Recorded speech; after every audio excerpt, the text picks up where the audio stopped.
alady efatra septembre 2023 dia alady natokan'ny fiangonana atao alady ny sanakapelezana hitondranam-bavaka sy atserovana ireo sanakin'ny fiangonana miparitaka erakin'ny Frantsa sy Madagasikara eran-tany. Fifaliana ho antsika androany ny mandray an'ny tonton Lanto Rasolo Arjona izay diakona sy tompon'andraikitra birao teo alofo sanakapelezana izao androany dia faly mandray azavadyntsika dia izy zany no hitarika antsika amin'ny fotoana. Saotra tompoko.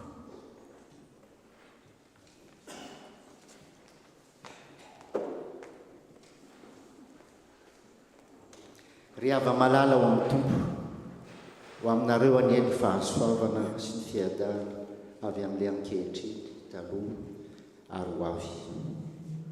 Miara-bantsika rehetra ry hava-malala tratry izao alahady izao.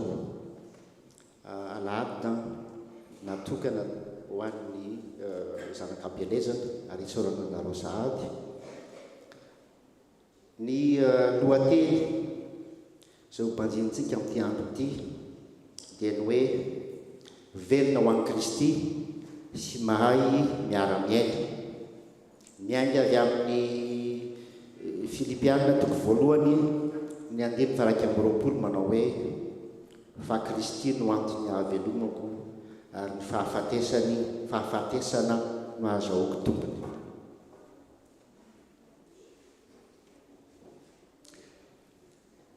Atombotsika amin'ny fidiarana izao fotoana izao. Hiara-hitsangana isika hisaotra sy hiderin'Andriamanitra amin'ny alalan'ny famakiana miaraka ny salamo 110 andininy 7 ka hatramin'ny 10. Tsy misy siny lalan'i Jehova mamelombelona ny fanahy, mahatoky ny teny vavolombelon'i Jehova, mahendry ny kely saina, mahitsy ny fandidian'i Jehova, mahafaly ny fo, madio ny didin'i Jehova, mampazava ny maso, madio ny fatahoranan'i Jehova, maharitra mandrakizay. Maro ny vovotsika Jehova, mahitsy avokoa. Irina ny volamena noho ny tena volamena betsaka azo, ary mamo ny tantely, noho ny tantely tete avy amin'ny tongotra. Eo am-pitsangana iantsika manao an'ilay hira Andriamanitra mahagaga ho toy ny fidiarantsika azy. Kita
Hivavaka isika. Ry Andriamanitra rainay eo, efa niantso anay ianao ary mitazona anay. Misaotra anao izay raha nantsonao tamin'ity andro ity tafavory eto indray. Misaotra anao izay fa mbola nantsonao iombo-po, iombom-bavaka, anandrandra amin'ny feonay, hanolotra indray ny tenanay. Raisy tompo izao fampom-pivavahana izao ho tahaka ny fanatony sitraka ao. Amen. Petraka tsika ihany.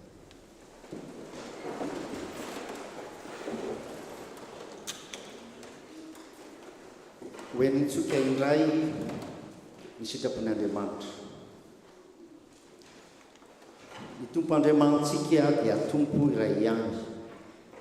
Koa tiavan'i Jehovahandriamanitra ao amin'ny fonao rehetra sy ny fanahinao rehetra sy ny sainao rehetra ary ny herinao rehetra. Ary ny faharoa dia izao, tiavany namanao tahaka ny tenanao. Tsy misy didy, hafa lehibe no ireo. Hivavaka tsika mangataka ny famelan-keloko. Ray eo, ray ny famondram-po sy fitiavana, nanota taminao sy ny rahalanay izahay ka tsy miendrika ny zanakao. Fa avelanao kosa izahay anatonanao mba ho fahafahanao ny elokay. Raiso ny fifonanay. Amin'ny anarany Jesosy Kristy zanakao, ilay efa maty ho avitra ho anay. Amen.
Iara hitsangana isika ry havana handray ny teny famelan-keloko.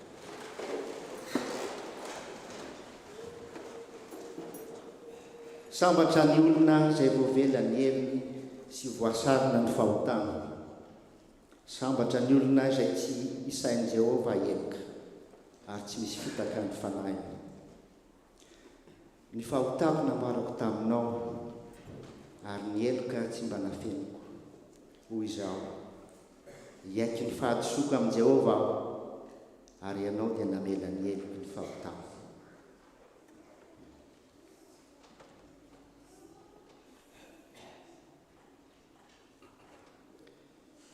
Anambarantsika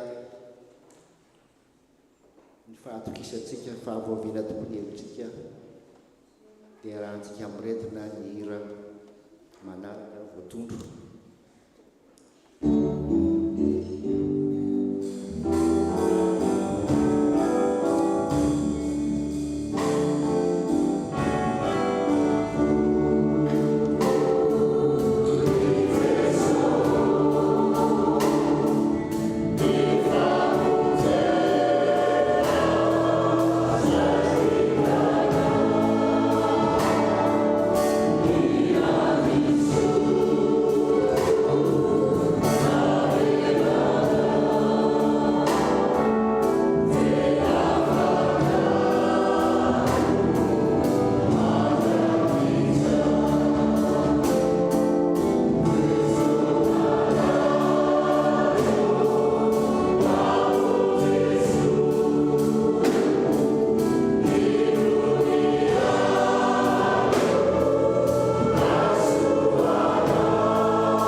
indrindra ho an'Andriamanitra fiadana gasitra. Zo zany araka ny fandaminana dia niakatra ity ny sekoly alahy dia hanao ny hirany a dia sy fampianarana kokoa ataon'ny mpiandraikitra.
Je vous invite à la prière.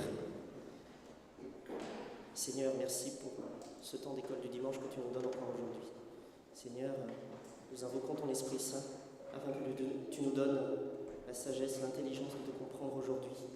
Merci Seigneur parce que tu nous donnes ce temps pour encore apprendre tes enseignements. C'est par le nom de Jésus que nous te prions. Amen. Alors bonjour chers enfants, chers jeunes, les parents aussi. C'est une joie, comme toujours, pour toute l'équipe de l'école du dimanche de vous saluer au nom de Jésus. En ce dimanche 24 septembre, consacré, alors dimanche di Anacapelesen, pour ceux qui ne savent pas, la traduction c'est, alors littéralement ça serait les enfants de la dispersion, de la propagation. Aujourd'hui on dirait plutôt les enfants de la diaspora, donc la diaspora de l'Église, donc ceux qui sont très très loin, mais qui malgré l'éloignement ont toujours leur place dans notre Église.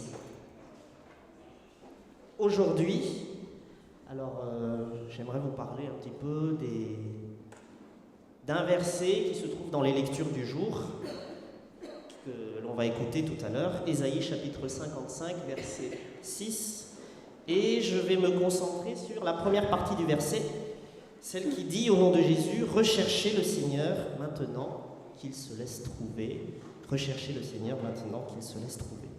Alors là, j'ai une petite question à vous poser. Ça veut dire quoi chercher en fait? Est-ce que quelqu'un sait? Chercher, c'est quoi? Quand on cherche quelque chose, c'est pour le trouver, voilà.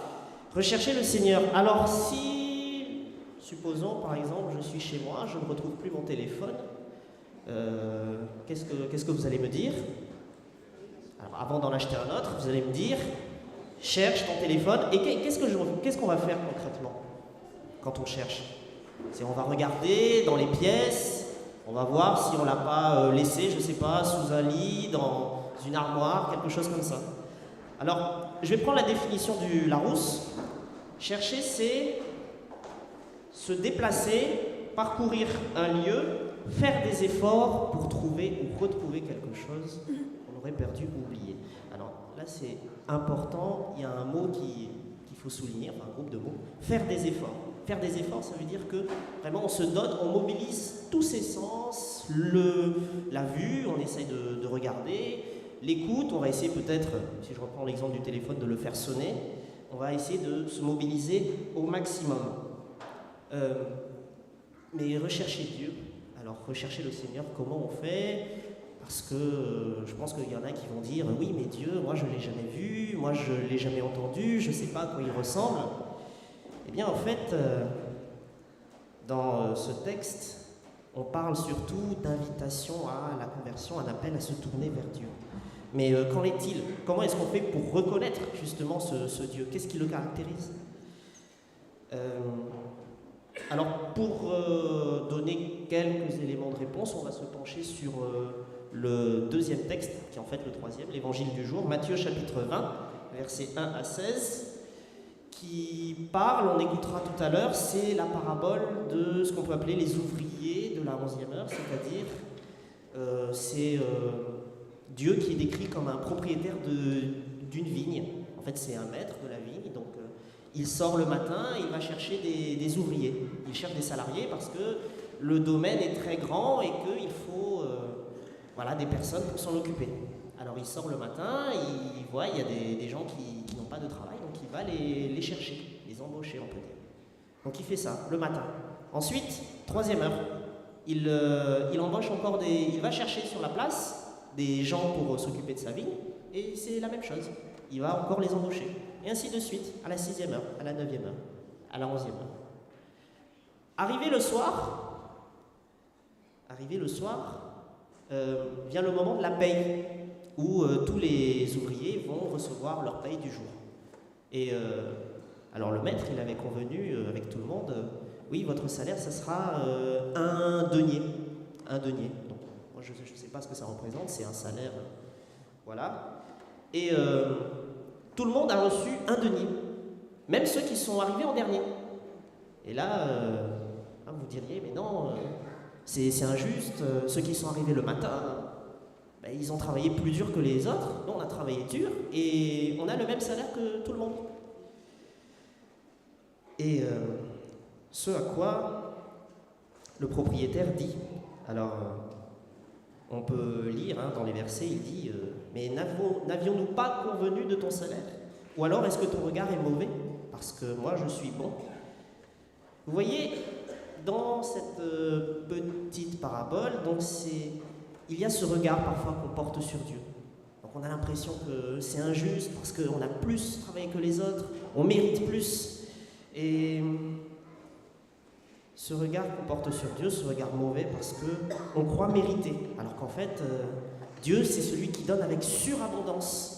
C'est celui qui donne même à ceux qui ont travaillé en dernier dans la vie. Il donne en surabondance. Et il ne donne pas forcément selon le mérite, selon la capacité intellectuelle, selon si je sais chanter, si je sais maîtriser un instrument, que sais-je, la condition sociale. D'ailleurs, il y a ce verset que je sais les jeunes vous connaissez bien. Cherchez d'abord le royaume de Dieu et c'est quoi la suite? C'est un chant, et sa justice, et toutes choses vous seront données en plus ou par-dessus. Matthieu chapitre 6, verset 33. Et justement, on retrouve bien cette notion de chercher le royaume de Dieu et sa justice, qui n'est pas la même que la nôtre. Donc nous, on pense être jugés selon le mérite. Et toutes les choses vous seront données par-dessus. Voilà, c'est la grâce de Dieu qui est donnée en surabondance. Et donc c'est ça, le reconnaître Dieu, c'est un Dieu qui se manifeste par sa bonté, par-dessus tout. Et alors la question qu'on peut se demander, mais pourquoi est-ce qu'on voudrait le chercher? Quel serait le but? Quelle serait la finalité? Alors un extrait de réponse, et là on va s'appuyer sur le dernier texte, Philippiens chapitre 1er, versets 20 à 27. Et l'apôtre Paul, il dit quelque chose, c'est dans le verset conducteur qu'on peut voir aujourd'hui. Pour moi, vivre, c'est le Christ, et si je dois mourir, j'y gagne. Et c'est là où Paul donne la réponse, le chercher, le trouver, c'est quoi? C'est le meilleur pour moi. Si je vis, c'est pour Christ, et si je meurs, c'est pour être avec Christ. Et donc le servir le Christ, servir le royaume des cieux, c'est ce qu'il y a de mieux pour nous. Alors nous, on peut déjà commencer à le servir parce qu'on fait partie aussi de ce royaume, ce qui est déjà le royaume des cieux ici. Et il y a aussi le royaume des cieux, le pas encore, celui qui est à venir. Et donc, voilà, le message d'aujourd'hui, telle est notre mission, celle qui nous est confiée, servir le Christ, servir le royaume des cieux, qui est et qui vient. À Dieu seul soit la gloire. Amen.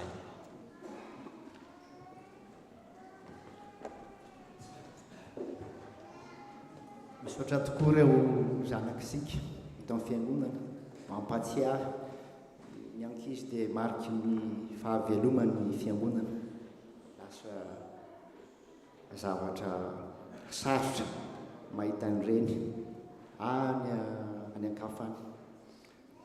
Je remercie les jeunes et les enfants de l'école de dimanche. Je me réjouis particulièrement de vous avoir vu ici avec votre chant, votre communion, votre joie surtout. Merci. Toy izantsika ny zao fampim-pivavahana zao irositsika amin'ny famakiana ny teny soratra masina, toriteny. Mialohan'ny amakiana ny soratra masina dia ataontsika ilay hira fahaenina amin'ny valopolo sy fitonjato FFPM ny andiny voalohany. Rehefa vita ny famakiana ny soratra dia ataontsika ny andininy fahaefatra. Amen.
mangataka ilay tompony ndraiky satria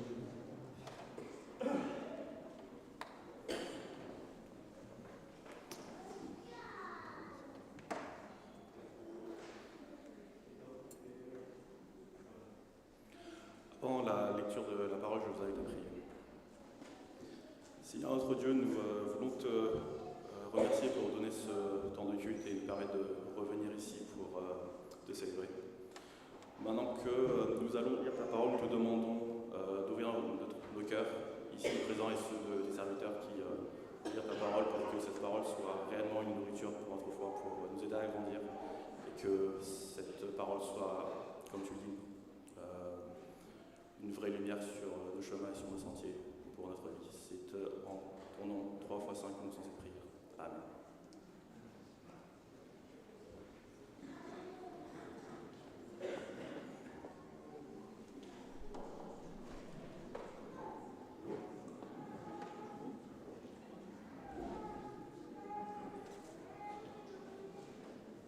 Je vous invite à la lecture dans Ésaïe 55, versets 6 à 9. Ésaïe 55, versets 6 à 9. Au nom de Jésus, cherchez le Seigneur pendant qu'il se laisse trouver, faites appel à lui pendant qu'il est près de vous. Les gens mauvais doivent abandonner leur conduite. Celui qui fait le mal doit abandonner ses pensées méchantes. Tous doivent revenir vers le Seigneur, car il aura pitié d'eux. Tous doivent revenir vers notre Dieu, car il pardonne généreusement.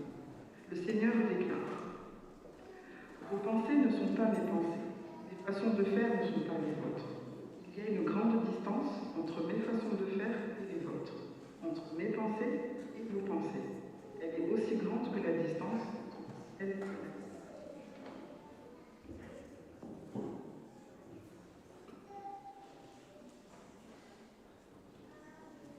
Nous poursuivons la lecture de la Bible dans le Nouveau Testament, l'Épître aux Philippiens, chapitre 1, versets 20 à 27. Philippiens, chapitre 1, versets 20 à 27. Nous lisons au nom de Jésus-Christ. Selon ma ferme attente et mon espérance, que je n'aurai honte de rien, mais que maintenant, comme toujours, Christ sera glorifié dans mon corps avec une pleine assurance, soit par ma vie, soit par ma mort, car Christ est ma vie, et la mort m'est un gain. Mais s'il est utile pour mon œuvre que je vive dans la chair, je ne saurais dire ce que je dois préférer. Je suis pressée des deux côtés. J'ai le désir de m'en aller et d'être avec Christ, ce qui de beaucoup est le meilleur. Mais à cause de vous, il est plus nécessaire que je demeure dans la chair. Et je suis persuadée, je sais que je demeurerai et que je resterai avec vous tous, pour votre avancement et pour votre joie dans la foi, afin que, par mon retour auprès de vous, vous ayez en moi un abondant sujet de vous glorifier en Jésus-Christ. Seulement, conduisez-vous d'une manière digne de l'évangile de Christ, afin que, soit que je vienne vous voir, soit que je reste absent, j'entende dire de vous que vous demeurez ferme dans un même esprit, combattant d'une même âme pour la foi de l'évangile. Amen. Reprenons la lecture dans le livre de Matthieu, chapitre 20, versets 1 à 7. Au nom de Jésus. Car le royaume des cieux est semblable à un maître de maison qui sortit dès le matin afin d'embaucher des ouvriers pour sa ville. Il se mit d'accord avec les ouvriers pour un denier par jour et les envoya dans sa ville. Il sortit vers la 3e heure, on vit d'autres qui étaient sur la place sans rien faire et leur dit: allez, vous aussi à ma ville, et je vous donnerai ce qui sera juste. Ils y allèrent, il sortit de nouveau vers la 6e, puis vers la 9e heure, et il fit de même. Vers la 11e heure, il sortit encore, en trouva d'autres qui se tenaient encore là, et leur dit: pourquoi vous tenez-vous ici toute la journée sans rien faire? Ils leur répondirent: c'est que personne ne nous a embauchés. Allez vous aussi dans la ville, leur dit-il. Amen. Nous continuons la lecture dans Matthieu chapitre 20, versets 8 à 16. Matthieu chapitre 20, versets 8 à 16. Au nom de Jésus. Quand le soir fut venu, le maître de la vigne dit à son intendant: appelle les ouvriers et paie-leur salaire, en allant déterminer au premier. Ceux de la 11e heure vinrent et reçurent chacun un denier. Les premiers virent ensuite, croyant recevoir davantage, mais ils reçurent aussi chacun un denier. En le recevant, ils murmurent contre le maître de la maison et dirent: ces derniers n'ont travaillé qu'1 heure, et tu les traites à l'égal de nous qui avons supporté la fatigue du jour et la chaleur. Et répondit à l'un d'eux: mon ami, je ne te fais pas tort. N'es-tu pas convenu avec moi d'un denier? Prends ce qui te revient et va-t'en. Je veux donner à ce dernier autant qu'à toi. Ne m'est-il pas permis de faire au demandeur ce que je veux? Ou vois-tu de mauvais œil que je sois bon? Ainsi les derniers seront les premiers, et les premiers seront les derniers. Amen.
Iaraka ivavaka isika. Izany tokoa tompo no hira mipololotra aty anatinay ampio mba hitombo ilay vo zay nahafafy zay mbola hafafy mba hitombon'ny voninahitra ao nefa azonay koa fiadanana fahombiazana satria izany no hevitra ny planinao, hevitra ahatonga fiadanana fa tsy loza. Tsy anao velively mihitsy Andriamanitra no faly amin'ny tsy fahombiazanay, ny amin'ny faharesenay, fa ny planinao, ny tarigetranao, ny tetikasanao dia ny ahatonga anay ho mpandresy ary mihoatra ny mpandresy, ary efa izany zahay ao amin'i Jesosy Kristy. Misaotra ny ahafahanay mandrindray ny teny fiainana araka ny vaky teny tamin'ny salamy teo hoe mamy noho ny tantely, irina lavitra noho ny volamena izany. Izay menao izany. Seigneur, merci pour ce temps de culte. Merci pour les textes que nous avons lus ensemble, lus par les enfants de la diaspora, ceux, les fils et filles de l'église FPMA Aix-Marseille qui participent activement, même à distance, à l'avancement de ton royaume. Et nous sommes vraiment ravis que tu nous donnes cette opportunité, malgré les distances, avec la technologie et aussi avec la bonne volonté, les jeunes qui s'activent pour que cette église avance. Et nous sommes plus que contents, Seigneur, parce que tu es un Dieu d'amour et tu veux toujours que nous puissions grandir, réussir en ton honneur, uniquement pour ta gloire. Parle, car tes serviteurs t'écoutent. Amen. Petraka isika ry zareo fifaliana indray ampitomboina mandrakariva ho antsika ny fahasoavana mampiadanana avy amin'Andriamanitra. Kristy no antony avelomako, nangalana ny lohahevitra, nantsoahana ny lohahevitra hoe velona ho an'i Kristy ary mahay miara-miaina amin'ireo zanak'Andriamanitra hafa. Tsy ampy raha velona ho an'i Kristy fotsiny nefa miady an-trano. Ary raha tsy ampy koa raha ohatra ka hoe bien vivre ensemble, copain copine daholo, nefa Andriamanitra any anjorom-bala. Izy roa no tia ny tompo hiainantsika ary mahafinaritra no miaina n'izany ary fiainantsika zany fa mbola tiany tompo iroso lavidavitra kokoa nohony amin'izany isika. L'apôtre Paul, c'est quelqu'un de passionné par Christ. Paul est passionné par Christ. Et vous savez mieux que moi ce que c'est quelqu'un de passionné. Ils sont tous passionnés de la musique, n'est-ce pas? Andro alina reo na amin'ny firy alina reo dia eo raha tiano ataony eo raha zao nataony tsy haiko sy dia zao arakarak'izay mozika fa tsy reo ihany fa tsika rehetrarehetra reo dia passionné de quelque chose. Rehefa misy zavatra tena hoe tiantsika zay eto akeke zao dia mahita mpanjaitra dia na fola damosina ohatran'inona ara dia eo foana io maro zay nitakatry ny saiko fa rehefa passionné ana zavatra anankiray izany ny olona dia fantatritsika tsara. Dia Paul apôstôly tena hoe ny zavatra antony ivelomany velona ho amin'izany ny zavatra mahapassionné zany izy dia fantatritsika izy Jesosy passionné par Christ. Vivre pour Christ. Passion pour le Christ. Nefa zatra magaga amin'ny fotoana ny ratany io fantatsika hoe aiza izy any Pigadrana. Paul était en prison quand il a écrit ce passage. Vivre pour moi, c'est Christ. Waouh! Tamin'ny taona 20 amby dia men'Andriamanitra fahasoavana zay olona vitsivitsy teto amin'ny fiangonana hoe ndao mba hiaraka hitsangatsangana hanao vakansa dia tany Rome. Ny filazam-pandika mantsy dia manoratra an'io epistily io izy dia mety tao a Roma angamba no nampigatra azy fa tsy tao Roma ihany izy nigatra fa be dia be fa mpandinika rehetrarehetra mieritreritra tao Roma dia mba mitsangatsangana zany dia hoe nitsangatsangana dia tsy voatery tsy maintsy amin'ireny hôtel 5-3 étoiles reny fa hoe aleo mba le tena mampitombo ny jerena dia misy namana fianakaviana nampijery ny taiza no nigadrandry Paul sy Petera ireny dia nangoritsina ny tena fa kay le izy tsy gadra ohatrany amin'izao gadra amin'izao mantsy tsy hoe manamaivana fa izy gadra voafatotra fa tena nijaly any anaty zoy any ambany any dia lavaka kely efa nisy taona nampiseko teto lavaka kely ohatry ny dalina zay dia ao ambony eo dia raha avy ny rano dia miaraka lena ao hatraty ny rano raindray fa ny amin'ny Paul apôstôly mahagagana izany ary zavatra anseho dia nanao batisa gadra tao izy tamin'ny alalan'izany situation zany zany hoe tena zany natao hoe passionné.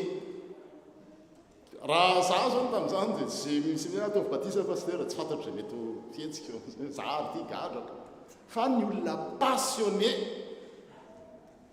ninona amin'izay dia ainy hatrany mamadika izany ho soa fantana fa misy fahasoavana foana matoa ataon'Andriamanitra le Andriamanitra ny mampassionné azy dia zao ifaly dia izay zany izy passionné pour sa mission d'apôtre, l'apôtre Paul. Passion pour le Christ et aussi de son affection avec ses collègues. Soit que je vive, il dit, soit que je meure, je suis pour Christ. Zay zany no zavatra hoe velona ho an'ny Kristy. Paul apôstôly izay no zavatra anseho ary zao tsy vitany hoe migadra izy dia nanana mpisolo vava mahay dia miaro azy dia afaka izy raha pitso fa fantany tsara fa ho faty izy. Zay zany tsy mitovy gadra dia sy za malala ny ranona indrindrandrindra any amin'ny faritra hafa any Madagasikara tsy isy an'izany sy za malala ny ranona na nanao ohatra zao raha dia vita foana io soany amintsika fa tsy isy an'izany fa fantany hoe migadra izy ary ny mampigadra azy sy ny amonona azy tsy nangalatra tsy nanotika tombola tsy namoaka tsisy aloha tsy miteny zavatra ako amina ino fa noho ny fitoriana ny filazantsara tsika zao mety tsy teto a raha tsy nisy an'izany paoly apôstôly zany nitoriny zany filazantsara zay ny nampikatra azy nenjena izy noho ny amin'izany.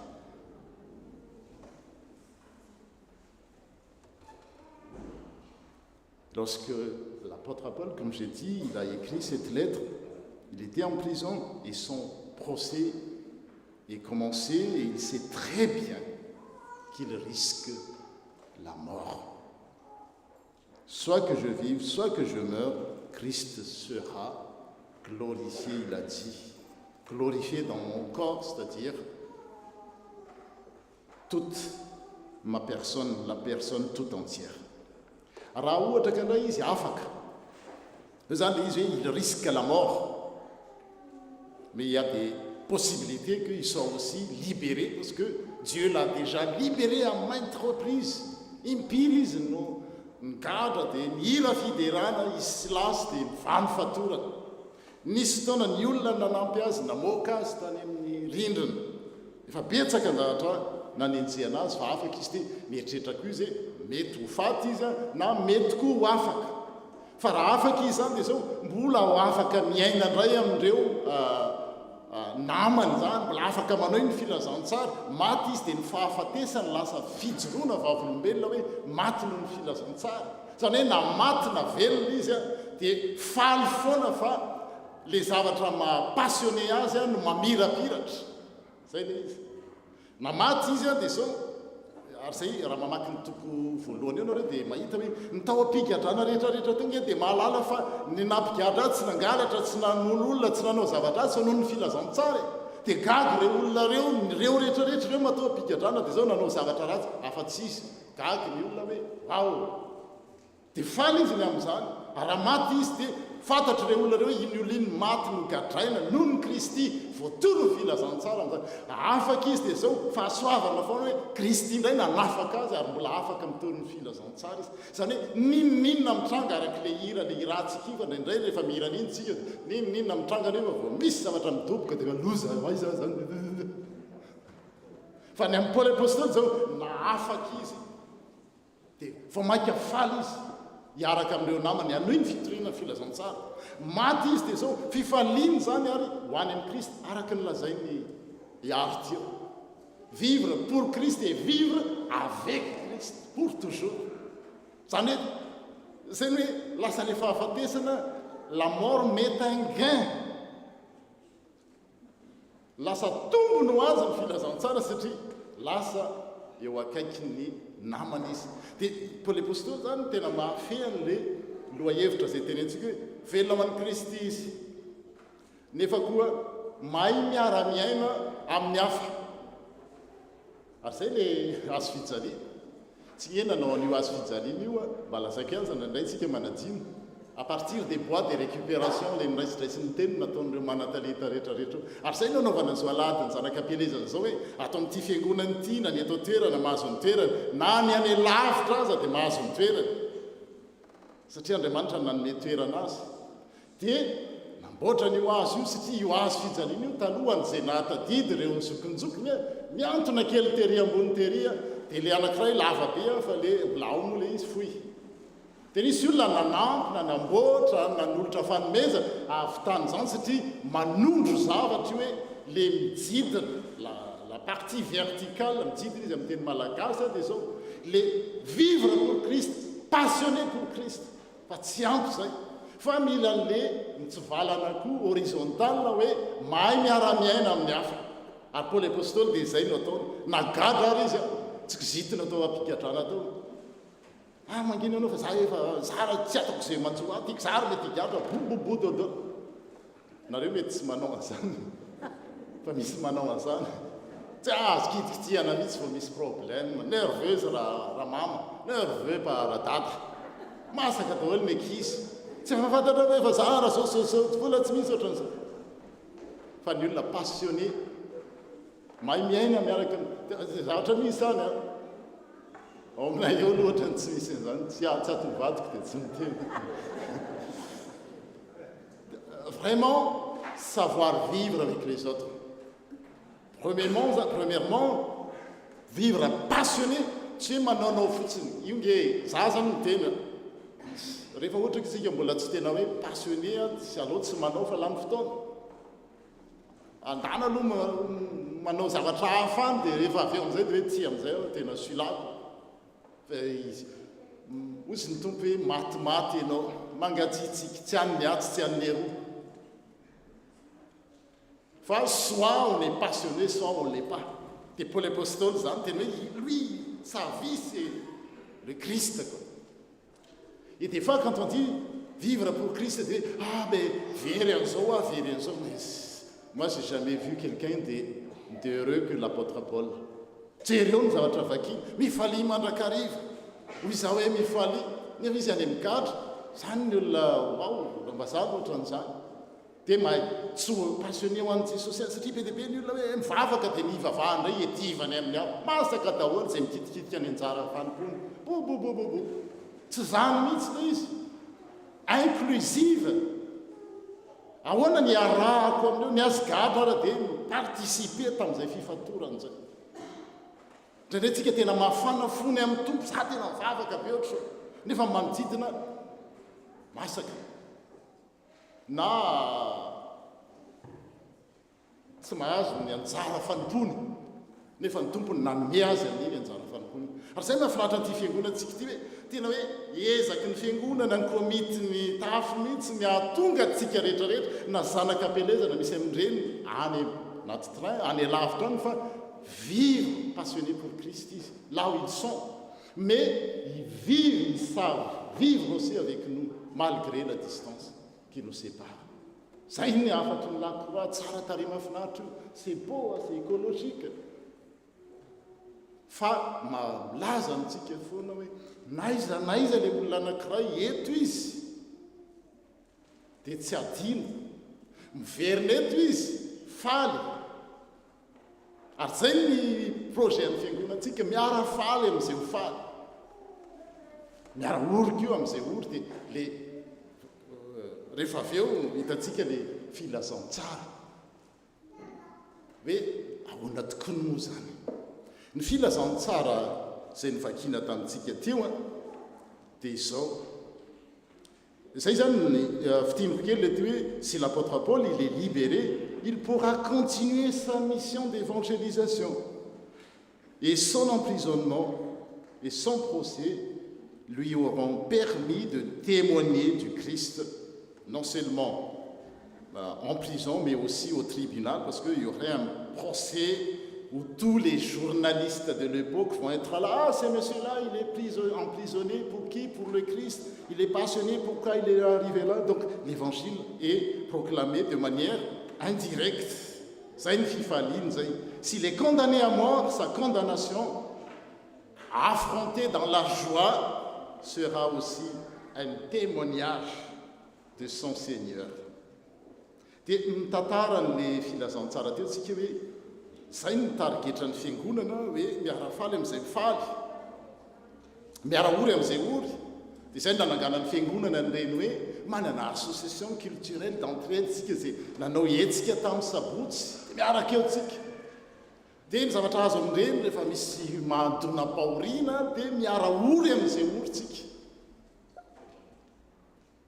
zay no antony miara faly amin'izay faly satria le mijidina le vivre passionné pour quelque chose ou par quelqu'un haitsika iny fa ny tena sarotra le miara miaina amin'ny hafa ahoana zany comment vivre ensemble non pas vivre à côté les uns les autres miara misakafo dia misy groupe personne dia izy mihinana mikepoka zay hoanina azy dia etsy misy oatra zao c'est pas ça le projet de l'église.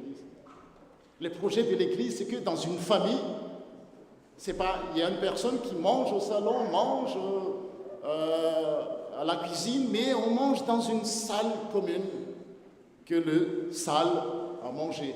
Misy olona ory dia zao miara ory miara mitomany tsika ary zany ny efa ataotsika ary eo ary tsika tena indraindray ohatra mamineritreritra le malagasy dia zao rehefa ary tsara hoe tsy miady mapaty fa rehefa fahoriana na nisy olona na ohatra n'iny ary tonga eo foana bravo zany tsisy manana an'izany fa azandrasana rehefa misy maty zay va mitomany sy migogogoky sy tongy fa mifahavelomana iny mihitsy no ilaina hoe je suis là certes ohatran'ny nify sy lela mety mifandona taminao mais je suis là, je suis passionné pour Christ et c'est le Christ qui m'a demandé de aimer les uns les autres.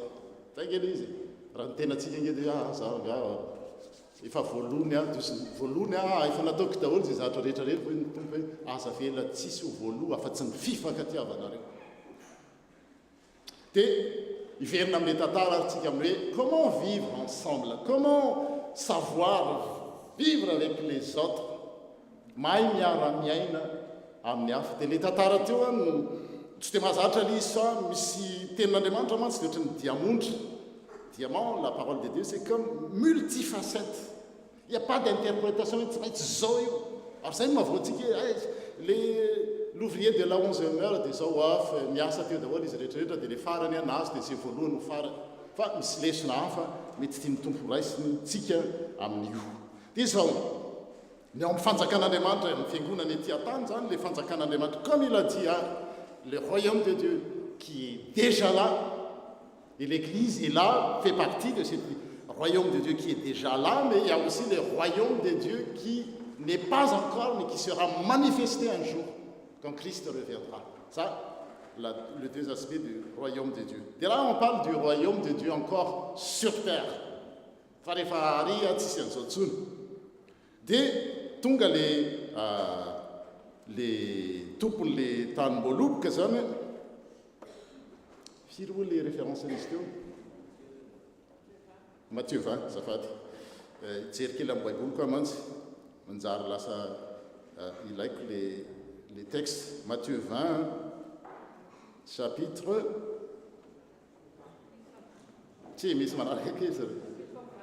Chapitre 20. Ok. 1 à 16. Merci. Matthieu 20, 1 à 16.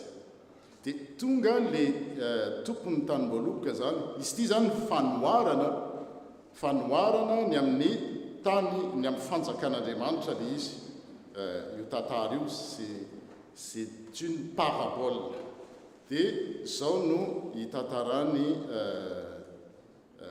Matthieu azy fa ny fanjakan'ny lanitra dia tahaka ny amin'ity lehilahy anankiray topony tamboloboka dia ao amin'izany fanjakan'Andriamanitra ety an-tany zany dia zao olona miasa ny ao, quelqu'un qui travaille et quelqu'un qui se réveille tôt. L'oisiveté est à exclure. Ny ao amin'izany le fanjakan'Andriamanitra zany dia zao olona miasa atsony miasa daholo ary tsy manana asa nefa le olona raha tsy mahazo toerana manana toeram-piasana. Dia le tompony le tanyboloboka izay tsy iza fa Andriamanitra amin'ile fanoharana dia zao tena mikatsaka mihitsy izy ny ahita olona hiasa amin'izany fanjakan'Andriamanitra zany satria zao mifilazana hoe be ny vokatra fa ny mpiasa ny vitsy. Dia ho azy ny mahita mpiasa c'est une réussite. Nefa koa ho an'ny mpiasa tamin'izany fotoan'izany kio dia zao ny tsy mahita asa dia zao fadiran'ovana. Tana hoe sa mahazo roa zany le izy. Pour le propriétaire de la vigne, c'est quelqu'un d'entrepreneur, mais c'est quand même différent de tous les entrepreneurs. Lui, ce qui importe, c'est qu'il faut produire, et pour produire, il faut des main-d'œuvre, des ouvriers. Tu es mis là, piacistes, ça tu as patron, autant patron, ici patron, ici firenena hitako zay, teny mpanao-sonia tsy tonga raha tsy amin'raika amby folo, any amintsika tsisy an'izany. Dia miandry eo le olona. Isy patron zany dia miandry amin'ny patron. Dia efa nisy fotoana tamin'izany toerana zany manao vacances any Majunga le mpanao sonia. Dia mila manentsy azy any Majunga ianao mitondra le bordereau. Dia ny fotoana laninao makany sy fantatro le satria zany asa tany. Ty chef dia amin'izay tsy vitany hoe soniaviny fotsiny iny, tsy manao ny sonia fotsiny iny fa tsy maintsy ataonao biso kely aloha izy. Tsy any amintsika zany. Tsisy an'izany intsony any. Dia ty mpampiasa ty tsy zany fa lui il se réveille tôt et c'est lui qui vient chercher les ouvriers. Asareo tsy makany amin'ny pôle emploi izy. fa izy mihitsy no mandeha mitady piasa ary tsy mitady piasa izy tsy eo amin'ny birao tsy eo amin'ny fauteuil fa mandeha vao maraina miainga vao maraina be raha lehilahy à 6 heures du matin atao hoe izay dia rehefa nahita teo izy dia miteny hoe ndao hiasa ny ataony voaloboko dia mifanaraka. Comme tout travail, il y a un contrat de travail, un CDD à déterminer, c'est un travail journalier, les disent. Et, aveo dia andiny fatelo dia miainga indray izy tamin'ny 6 maraina ka nahita piasa hafa teo nidonana ampona. Io zany le mpampiasa izy no mitady amin'ny fiangonana amin'ny fanjakan'Andriamanitra zany nge dia matoatsika tonga teto dia satria Andriamanitra no tonga ny antsotsika. Tsy andray mieritreritra zany tena nitady zany tena nihita zany izy Andriamanitra no tonga vao maraina. Ary rehefa hoe nahita piasa izy teo dia tsy sy efa nahita piasa fa dia andao amin'izay any amin'ny kanape mijery foty dia misotro ina moa ty le sotrony rano napango sotro rano napango kely eo dia mijery télé fa tsy mandry mihitsy ny sainy hoe misy olona any midonana apona zany miserin'Andriamanitra tsy mandry izy zany efa nandeha tamin'ny maraina rehefa maraina tokony mba hanao grâce matinée azy fa amin'ny 6 izy dia lasa hoe dia nahita olona nidonana apona tsy zakan'Andriamanitra mihitsy zany misy olona hoe eo dia eo ao amin'ny fanjakany. Ary mino afa tsy zakan'Andriamanitra koa hoe ao am-piangonana dia misy olona dia on regarde dia on sort dia ohatra tsy zakan'Andriamanitra. Il faut qu'on soit tous acteurs. Amin'ny 6 dia tonga ny amin'ny 6 mandeha maraina izy zany dia nahita dia nanao contrat dia ohatrina ny contrat dia andeny denari iray dia tiako fantatrareo fa ny denari iray tamin'izay dia ampivelomany olona efa mianaka ao anatin'ny ray amby zany hoe sakafo sahaza sakafo mahavelo zay le angatahana rehefa manao raina any an-danitra hoe meo anay io ny anina sahaza ho anay io dia le denari iray le 1 denier c'est l'équivalent d'un salaire journalier d'une famille à peu près 4 personnes. Ok, vita ny contrat, signature, paf, lasa izy miasa tamin'iny maraina iny tarapatonga ny firavana. Fa le Andriamanitra tombon'le fana lasa indray izy tamin'ny 6. Miainga koa izy tamin'ny 12. Tsy hoe asa efa maraina amin'ny fody. Amin'ny 6 avy efa tany dia amin'ny 12 ora tokony fanaovana la sieste. Fa lasa indray izy tamin'ny 12. Dia tsy tamin'ny 12 dia j'ai raté la grâce matinée, j'ai raté le pause iny any amin'ny 6 tsy kina fanao amin'ny 6 goûter, j'ai raté le déjeuner et puis la sieste mbola lasa koa izy tamin'ny 3. Zany ange Andriamanitra io hoe itsika eto no eto itsika eto no mahazo zany fiainana mandrakizay zany c'est parce que c'est lui qui reste pas les bras croisés, il fait tout, il cherche tous les moyens pour que nous puissions entrer dans cette vigne du Seigneur qui est le royaume de Dieu. Zany no ataony ary zany hoe Paul il est passionné parce qu'il savait que Dieu il est encore plus passionné que lui. Zao no ataony zao maraina vao maraina mangiran-dratsy izy tonga amin'ny 6 izy dia tonga amin'ny 12 izy dia lasa amin'ny 3 izy mbola mandeha ihany satria tsy tantiny mihitsy misy olona nidonana apona zay mantsy le fanontaniana teo dia nanao toy izany dia niainga tamin'ny farany izy amin'ny 5 any Angleterre pause ty amin'le fisitrona ty indray zany ao moa filaza tsy haiko tsara ty time zay voilà donc indray en fait si l'apôtre Paul dit velona ho an'i Kristy dia zao fatany fa aika itao alohany tao tsy mandry alina tena hoe zany no ataon'Andriamanitra amintsika ane fa indraindray tsika tsy rentsika zany fa le zahatra zao foana dia zay ny Paul apôstôly nagadra izy par rapport amin'ny zavatra ataon'Andriamanitra hainio izy ary nitady avy foana tonga ny tamin'ny 5 ariva ka mbola nahita piasa hafa nidonana apona zavaty zay le midonana apona eo tsy zakany mihitsy zany na amin'ny 5 arinareo dia zao mandehana mihitsy zao amin'ny fanjakan'Andriamanitra. C'est dit, tout le monde est d'accord que c'est ça l'histoire, je n'ai pas inventé. Tonga ny tamin'ny 5 ariva dia mbola nahita mpiasa hafa nidonana-pona ihany raha eo nanontany azy hoe nahoany ianareo no midonana-pona eto mandritry ny andro tontolo fa hoy ireo taminy hoe satria tsy nisy nanan-karamanay. Et vous voyez que travailler dans la vigne du Seigneur, c'est un honneur. Tsy vesatra. Mitady ny olona tsisy mahita tamin'izany fotoana izany. Le betsaka le vokatra, mipiasa ny vitsy, mahagaga nefa tsisy mampiasa. Dia le tompon'ilay tany-moloboka, zay olona passionné izy. Ny olona passionné zany dia tsy za ny amin'ny enina ihany raisiko, na ny amin'ny 6 ihany tsy passionné zany. Efa teo tamin'ny 12 nareo tsy passionné zany. Tamin'ny telo teo. C'est pas quelqu'un de passionné, mais quelqu'un qui est passionné, il fait tout. Dia na amin'ny 10 ary. Dia eo raha les spécialistes d'entreprise, de marketing et management, mais c'est pas un patron ce monsieur-là. Ary ny zavatra miseho dia mbola mampieritreritra an'izany raha ny fijerintsika olombelona. Ary zay mahatonga ny Isaia tany amin'le vakiana dia ny fihevitr'Andriamanitra tsy hevitrareo. Fihevitr'Andriamanitra man tsy izy ty fa le ao amin'ilay fanjakan'Andriamanitra izy ty. Dia hoy ireo hoe tsisy nampiasa anay, tsisy nanan-karamanay. Dia hoy raha lehilahy ta mandeha ianareo miasa ny tany-boaloboka.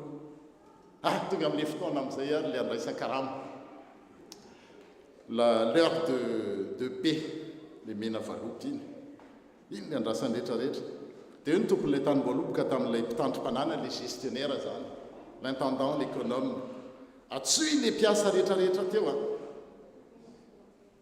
Dia aseseo avy amin'ilay nilatsaka farany ka hatramin'ireo nilatsaka voalohany, zany hoe le olona tamin'ny 10 no pehena voalohany.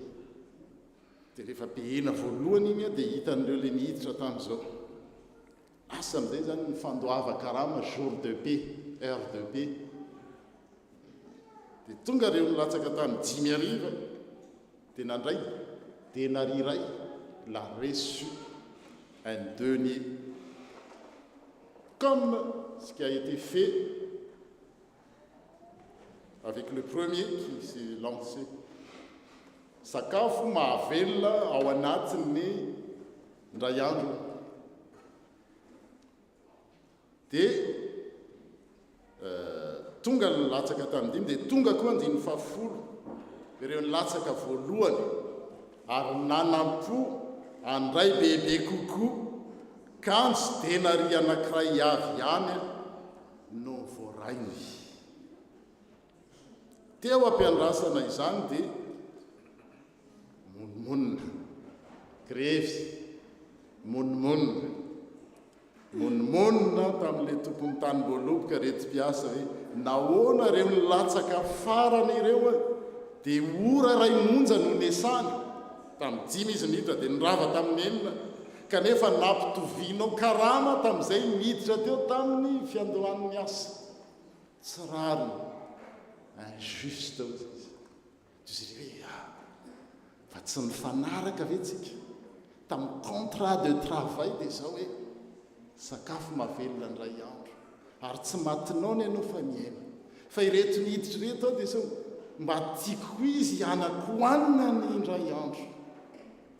Dia ny teniny dia zao hoe dia nyvalin'ilay tompony zany hoe ny anankiray tamin'ireo ka nylazany hoe ry sakaiza tsy manao zavatra tsy rariny, tsy manao zavatra tsy ara-drariny. Mo tsy dénari anankiray ve ny fanekeko taminao?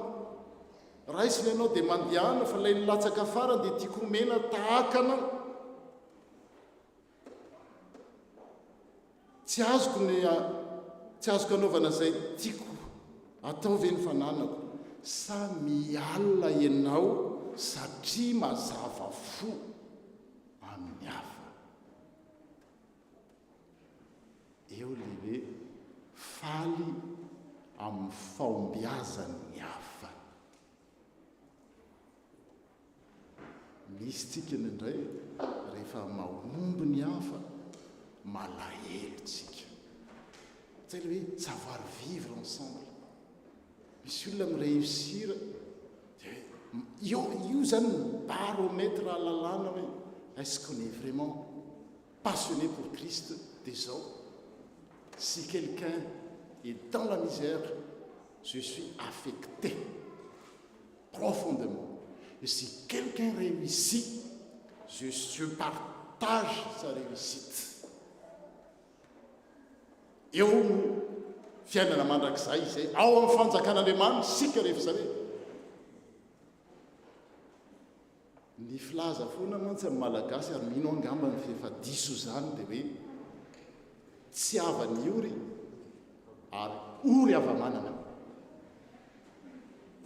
ory izy rehefa mahavita zavatra ny hafa rehefa tafita ny hafa ary rehefa mandinikitsika amin'ny firenena amin'ny faritra atsimo iny dia zao zay tafita sotonina enjehana ceux qui réussissent on essaie de tirer toujours vers le bas misy blague zao mialatsiny mandeha ny fotoana fa tsy haiko ny tsy tatara azy vazana miteny azy ici resaka fonja hotsika teo prison il y a plusieurs prisons une prison européenne ils étaient là et il y a des gardes du corps devant gardes pénitentiaires devant et dans une prison asiatique il y a 3 gardes du corps parce qu'ils ont peur que les prisonniers s'échappent et dans un pays que je ne vais pas nommer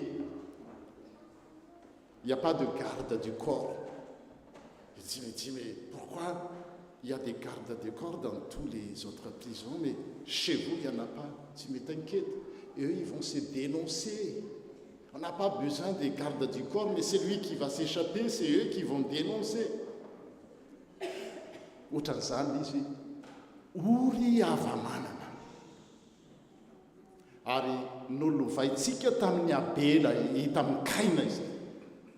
Raha nanao fanatitra i Kaina sy Abela dia nankasitrahan'Andriamanitra i Abela sy ny fanatitrany fa ny an'ny Kaina tsy nankasitrahany dia nalahelo Kaina satria naombo ny ralahany.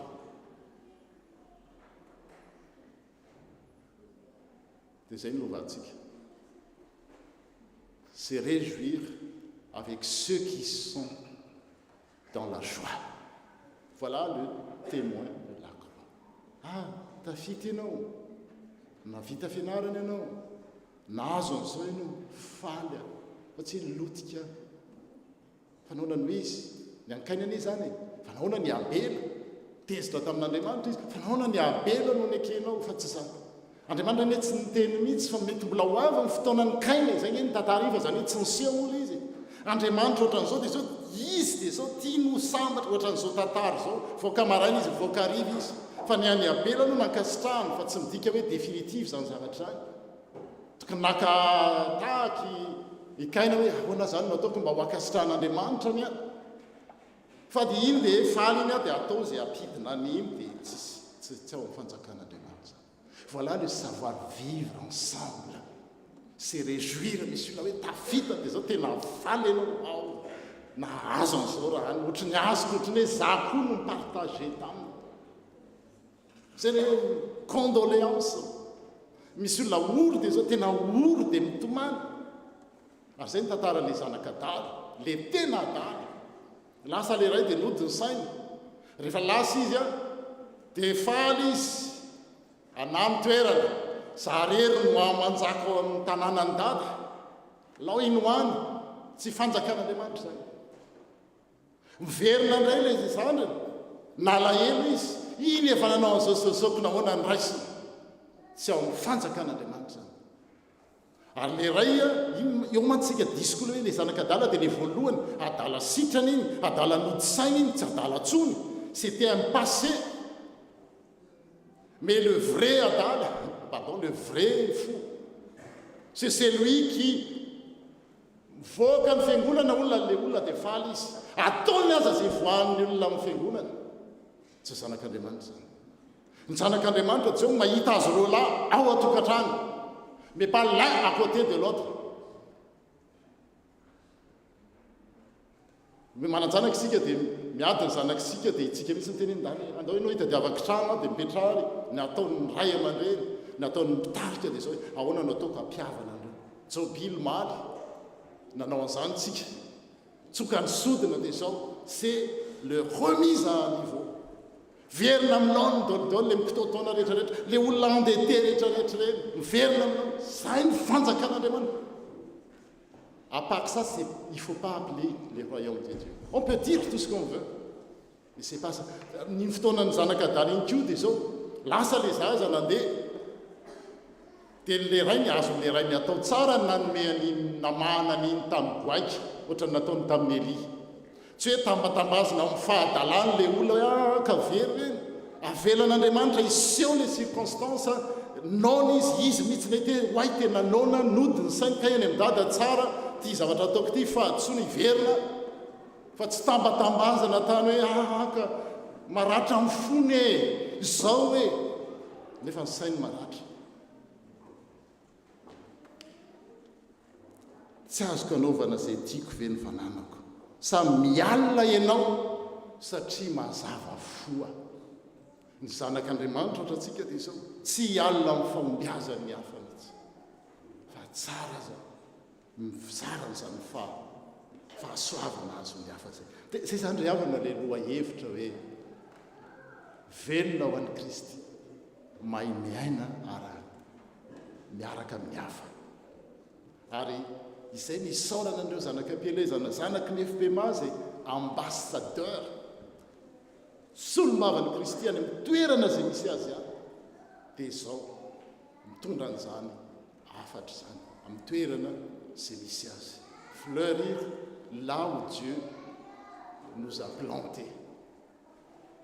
Passionnés pour Christ et savoir vivre avec les autres.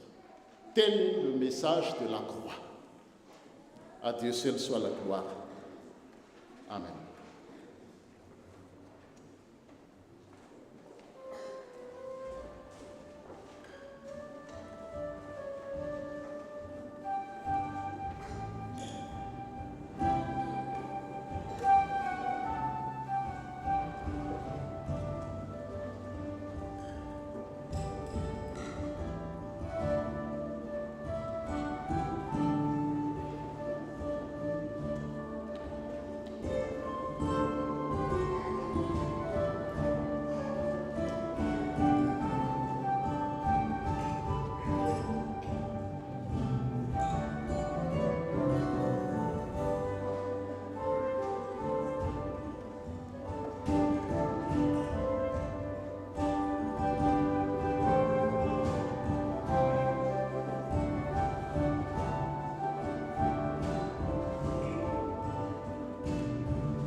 misaotra ny ampokopiritsika ry havana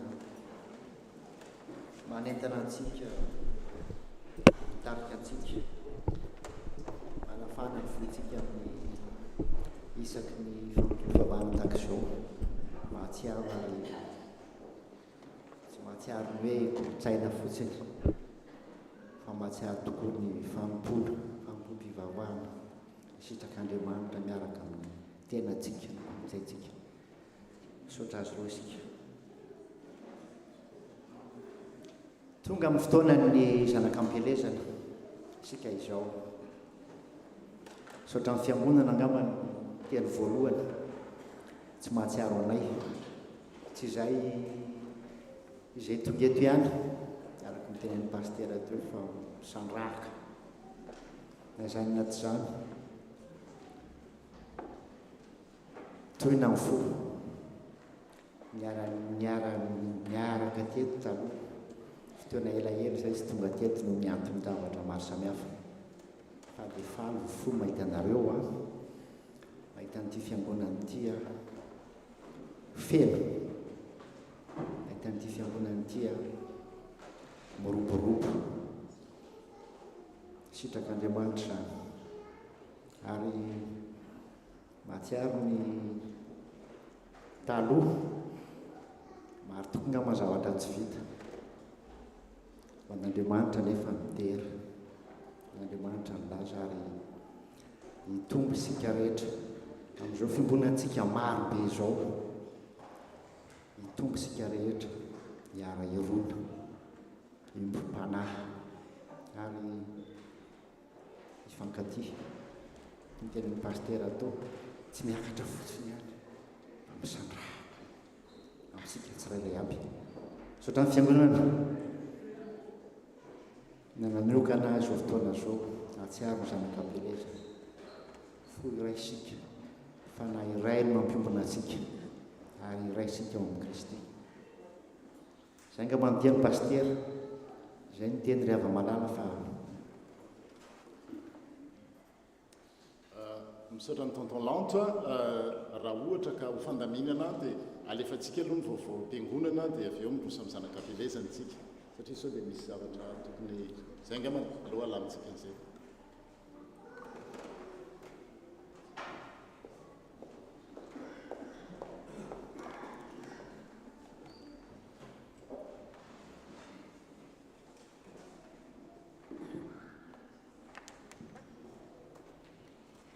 Dia mbola hafiliana hatrany ry havana no hiara-banantsika amin'izao alahady fa 4 ny volana septambra 2023 izao araka nefa navaraka antsika hatrany am-boalohany moa izany dia sady alahady ny zanaka ampelezana ihany koa natokana indrindra mba hitondrana mbavaka ireo zanaka ampelezana ireo dia arabaina manokana ireo zanaka ampelezana rehetra izay tonga manatrika izao fotoana izao ary ihany koa ireo izay tsy tonga eto fa manaraka amin'ny alalan'ny tambazotra YouTube na amin'ny alalan'ny Zoom dia arabaina toy izany koa isika rehetra izay tonga izay manatrika izao fotoana izao amin'ny alalan'izany tambazotra izany ho aminareo ny ry havana ny fahasoavana sy ny fiandanana avy amin'Andriamanitra Ray sy Jesosy Kristy Tompo.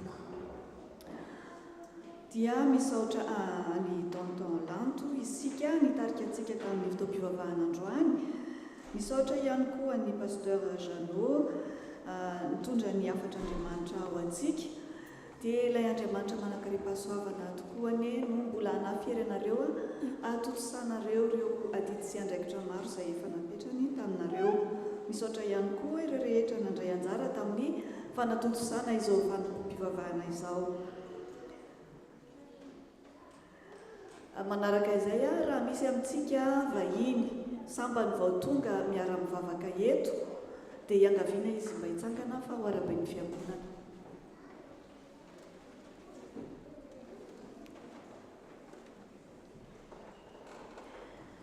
Dia amin'ny fofeno fifaliana no hiarabananareo tonga miara-mivavaka eto amin'izao fotoana izao dia ny fiangonana manontolo ny baon'ny fiangonana ireo sampana rehetra dia miray fo miray saina miray vava mandray anareo eto amin'ity toerana ity izay tsy inona fa tranon'Andriamanitra raintsika trano natokana hivavahana nefa ananany tsiray avy toerana ihany koa na ny mandalo na ny mitoetra miarabanareo tonga soa tompoko ary mametraka anareo eo ampilatanan'Andriamanitra ray izay nomba sy mitantana anareo tonga eto dia izy mbola omby sy tantana anareo ary izy ihany koa no anampy anareo mba efa tsy hatotosa izay zavatra rehetra nokasainareo ahatongavanareo mandalo amin'ity toerana ity raha sitrakareo rehefa mirava izao vanim-pivavahana izao dia izy avy eo amin'ny ekipa accueil anatona anareo mba andray ny coordonnée raha sitrakareo ahafahantsika mifanerasera dia afaka mazo toerana isika misaotra tompo.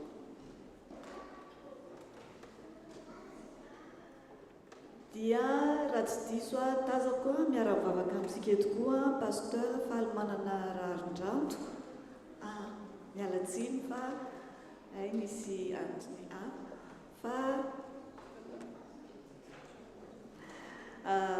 vita omaly moa ny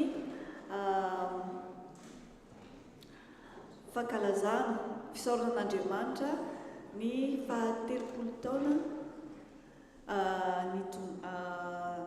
nitandreman'ny pasteur Vafa dia misaotra an'Andriamanitra isika ny amina fanana totosa izany misaotra ireo rehetra tonga nanatrika ireo mitondram-bavaka ihany koa dia misy ihany koa ny pasteur Andry Christian izay miaraka amintsika eto misaotra ny tompo isika misaotra anao pasteur tonga miara-mivavaka aminay fa mahatsiaro tokoa izay manana tombony hotronina pasteur maro miara-mivavaka aminay eto dia ny tompo mombanao sy ny akonanao mandrakariva misaotra tompoko.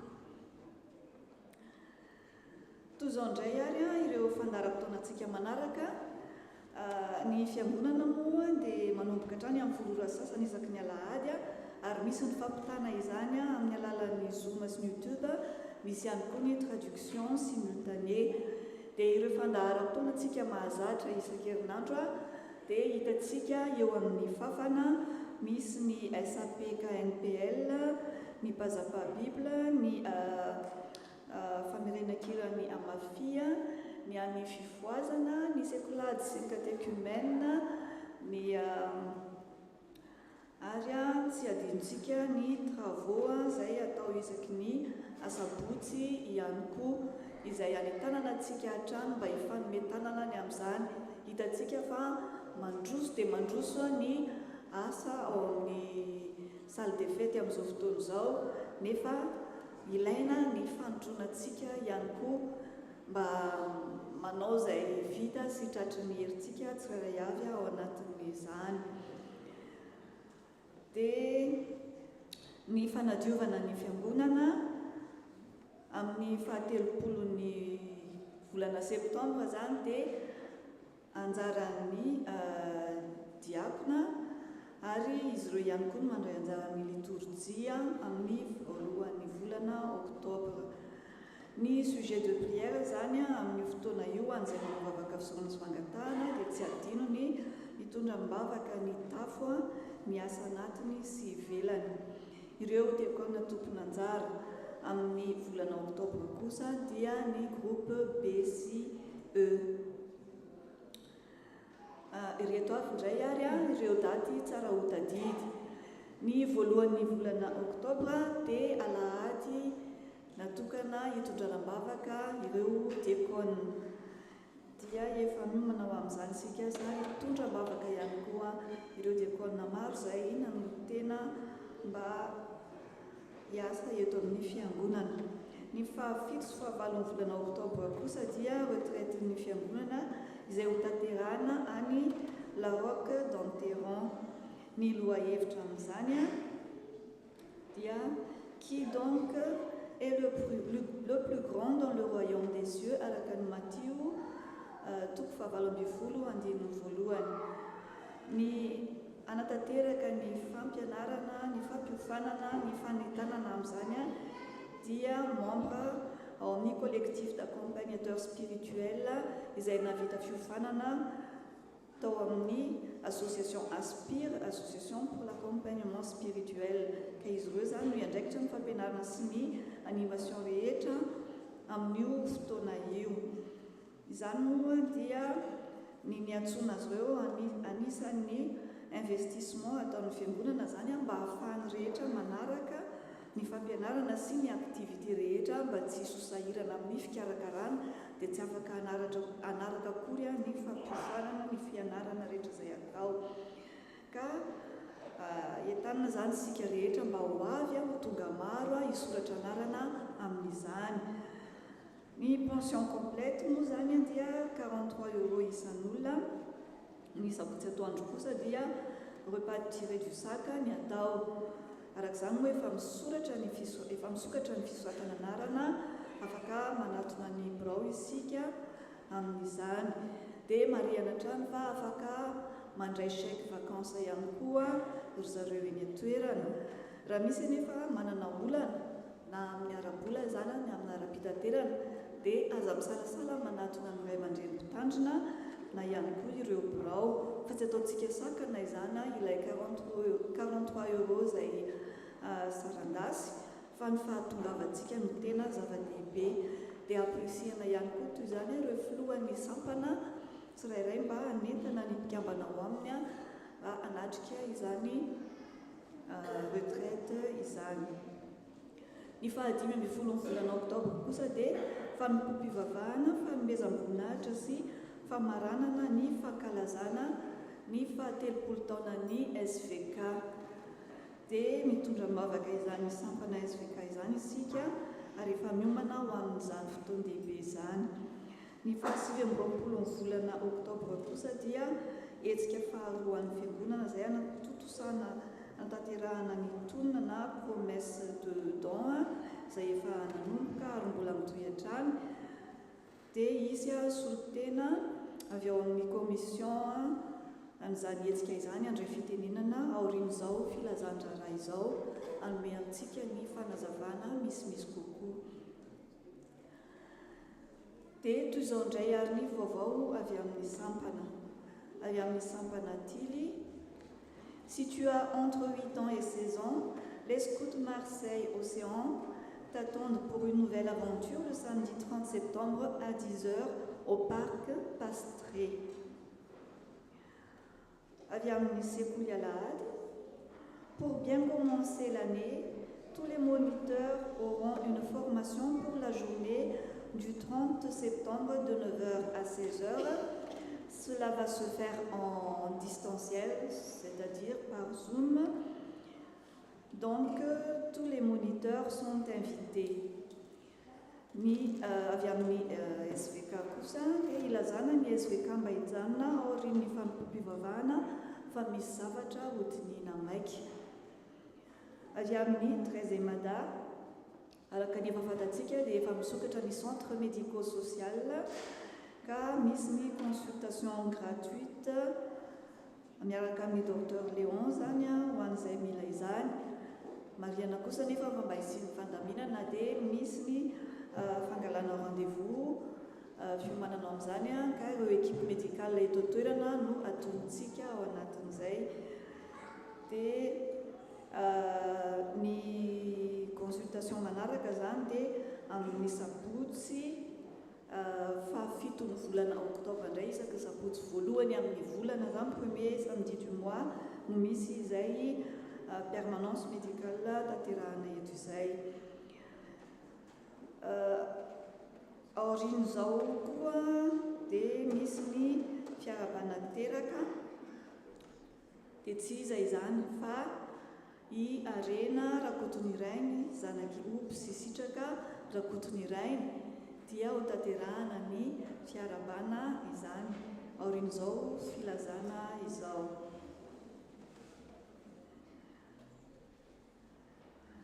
Filazana manjo. Jehovah ny mpiandry ahy, tsy hanan-java mahory aho. Salamo 7:20. Ranaivo Monique sy ny zanaka manjafany ary ny fianakaviana manontolo dia mampandray antsika ny fodimandry ny Zaudainy, izany hoe vadiny rahavavy, ny Rastefanuelina Simon Jacob Andriamaefa, ny alatsinainy fa 8 volana septambra 2024 tany an-tanindrazana. Ny fandevenana dia efa nitanterahina ny zoma 12 ny volana septambra lasa teo.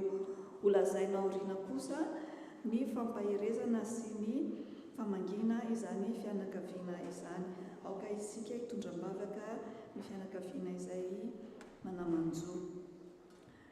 Ny vaovao avy any ivelany kosa avy amin'ny SVK Faritany, ny SVK Fatsatsa dia manasantsika amin'ny kermesse izay karakaraina ny asabotsy 30 ny volana septambra amin'ny 7 ora ka hatramin'ny 9 ora hariva any Lyon ao amin'ny EPTM Vaux-en-Velin la soir. Dia azosika atao ny manatona ny mpiandraikitra SVK amin'ny fanazavana fanampiny momba izay.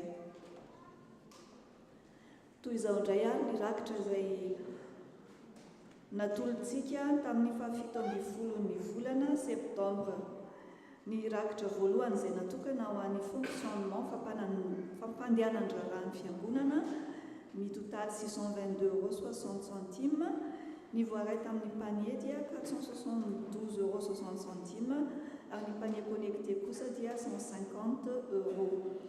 Ny rakitra faharoa kosa izay atokantsika ho an'ny ezakatrano, andoavana ireo taxe foncière, redevance, ny jiro sy rano isan-karazany zany, izay dia ny totaly 339 €, ny azosika tamin'ny panier 194 €, ary ny panier connecté kosa dia 145 €. Izany hoe raha atambatra zany ny voangotsika dia 961,60 €. Ampatsiahivina trano isika indrindra ho an'ireo vahiny fa misy ny rakitra roa araka izay voalaza teo izay.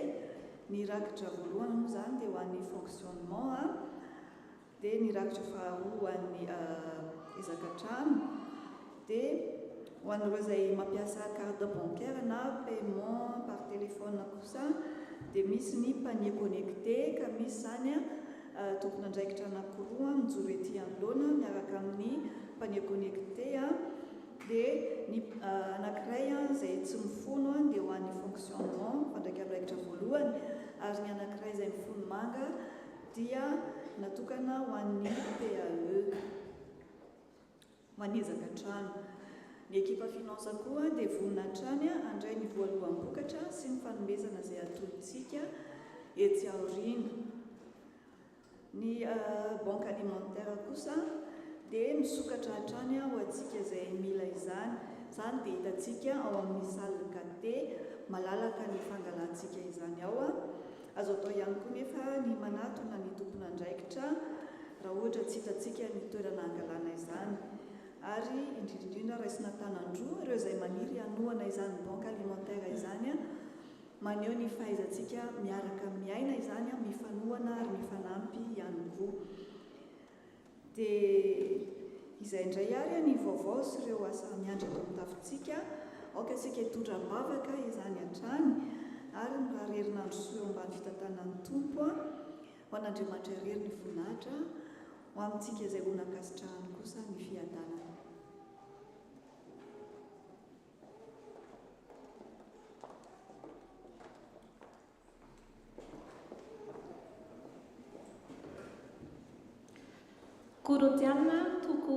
Korintiana faharoa, toko fahasivy andininy fahafito. Aoka ny olona rehetra samy hanao arak'izay ny fony avy, tsy amin'ny alahelo na amin'ny faneriterena, fa ny mpanome amin'ny fifaliana no tian'Andriamanitra. Izany teny soratra masina izany riavana no entina hiara-panantsika sy hanentanana antsika amin'ny hetsika faharoa ny fiangonana izay entina ampiodinana ny raharahany fiangonana na ny fonctionnement eto amin'ny fiangonana. Ny tanjonantsika amin'izany moa dia 11 000 € ny totaliny ao anatin'ny herintaona. Ny hetsika voalohany dia efa nazahoantsika 3605,80 € ary ny tanjona ataontsika amin'ity hetsika faharoa ity dia 7394 €. Marihana fa tamin'ny herinandro ity zany dia nisy fianakaviana sivy nanao promesse de don zany 1600 €. Dia raha tambatra amin'izay efa nanao teo aloha zay dia ny teo aloha 2450 €, raha tambatra dia 4050 € zany nefa voangontsika amin'izao fotoana izao. Dia izay no hanetananantsika rehetra amin'ny asa masina izay miandry antsika. Dia izao teny soratra masina izao no entina makahery antsika mahereza sy mahefabe amin'ny asan'ny tompo, satria fantatrareo fa tsy ho foana tsy akory ny fikelezanareo aina ao amin'ny tompo. Voninahitro an'Andriamanitra rehetra. Amen.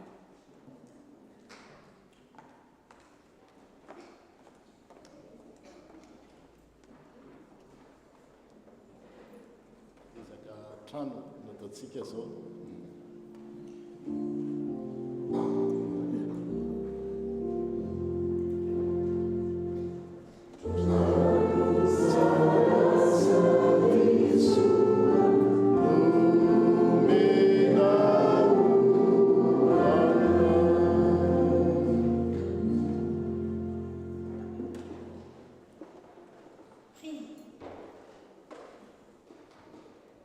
Seigneur, nous te disons merci, car par ta grâce, nous avons une église dans laquelle nous pouvons nous réunir en ton nom, te louer, nous encourager mutuellement, grandir spirituellement et plus encore. Nous avons à cœur de la faire vivre et de l'entretenir pour que ses membres se sentent bien, en sécurité dans ta maison et dans l'optique d'en accueillir de nouveau. Ainsi, prendre soin de ce cadeau est notre façon de te glorifier et te remercier. Tu connais en tout cas, Seigneur, l'ampleur des travaux nécessaires, et malgré ça, nous ne manquons pas de bonne volonté. Merci pour l'engagement et l'investissement de chacun. Merci parce que tu as travaillé dans leur cœur pour que tout cela puisse se faire. Nous te prions, Seigneur, de continuer à veiller sur ces personnes, comme tu l'as fait jusque-là. Préserve-les de tout mal durant les travaux, les rénovations. Et nous voulons vraiment remettre la vie de notre Église et son avenir entre tes mains, Seigneur. Et c'est en ton saint nom que nous faisons cette prière. Amen. Amen.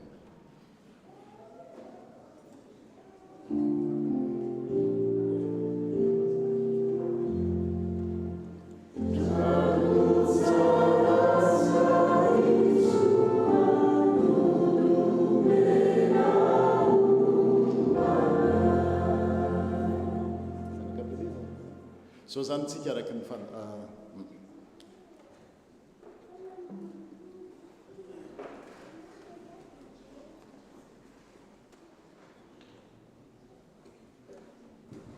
dia araka ny voalaza tamin'ny raran'ny fiangonana teo dia mandrositsika tompoko amin'ny fiarabana ny zanaky ny fiangonana izay nahazo dimy sy farako manasa ny komity mba simbola itsoro ity anoloana ity, ary ny fianakaviana dia afaka maso toerana ity anoloana.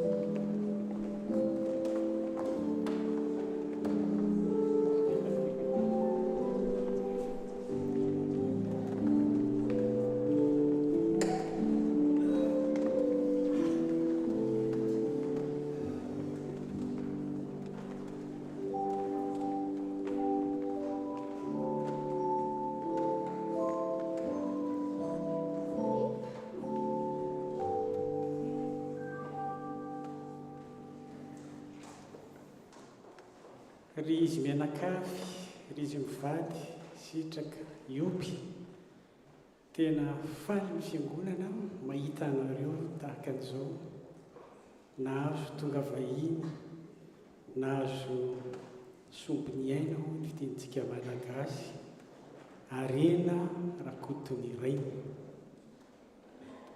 Voninahitra ho an'ny ray aman-dreny no mitera-dahy, ary aja ho azy ireo koa no miteraka vavy.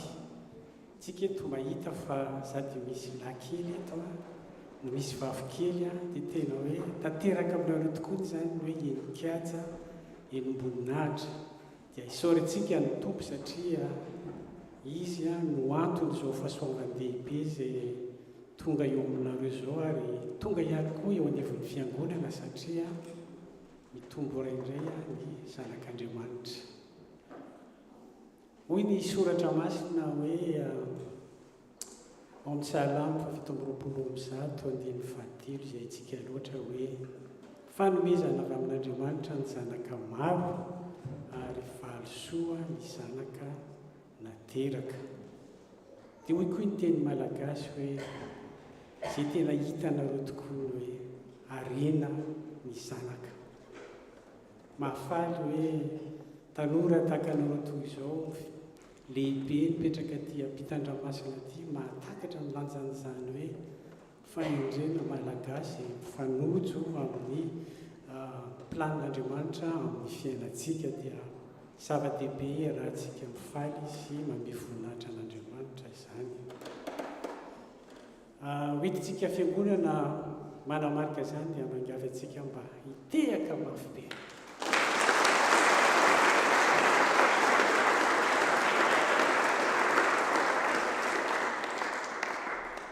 Manaraka izany dia fotoana miavana tokoa izao maneho ny fiangonana. Eo ny sotoavana malagasy fa eo koa ny hoe tiantsika tsy hoe sotoavana fotsiny fa tiantsika iainana izay hoe fiarahana miaina, na hoe fiarahana na hoe fahalalana miara-miaina ao anatin'ny fifaliana. Faly amin'izay faly ary malahelo koa tsika rehefa mba misy malahelo. Dia fotoana zany tahaka an'izao tena hoe any amin'ny fiangonana, iainan'ny fiangonana zany teny izay nitoriana tamintsika eto hoe fahaizana miara-miaina. Dia izao ny fotoana izay amin'ny fiangonana antsika hoe tsy mandalo fotsiny izany teny izany fa tena velona ary tena hoe fijoroana vavolombelon'ny fiangonana ho antsika, ho an'ny mandalo, ho an'izay manatrika antsika koa amin'ny alalan'ny manjery tahaka an'izao, ny fanatanterahana ny fotoana tahaka an'izao. Koa dia tsy avelantsika handalo fotsiny fa kosa mba misy zany fanomezana kely izay vokatry ny fo atolotry ny fiangonana araka ny fiteny malagasy hoe solona roapatsa, solona kitoza ho anareo ho mariky ny fifaliana sy ny fihavanana amin'izao fahazahoana dimy sy fara izao.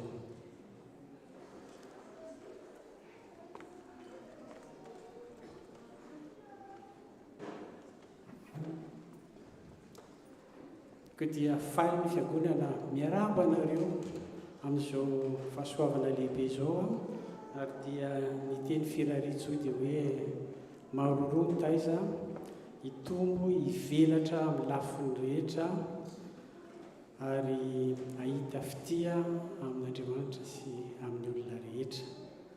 Dia raha sitraka ireo dia tia ny fiangonana dia hitondra mambavaka izao fotoana izao, dia omeko ny namako ny fitariana amin'izany. Ary vavaka isika tokoa.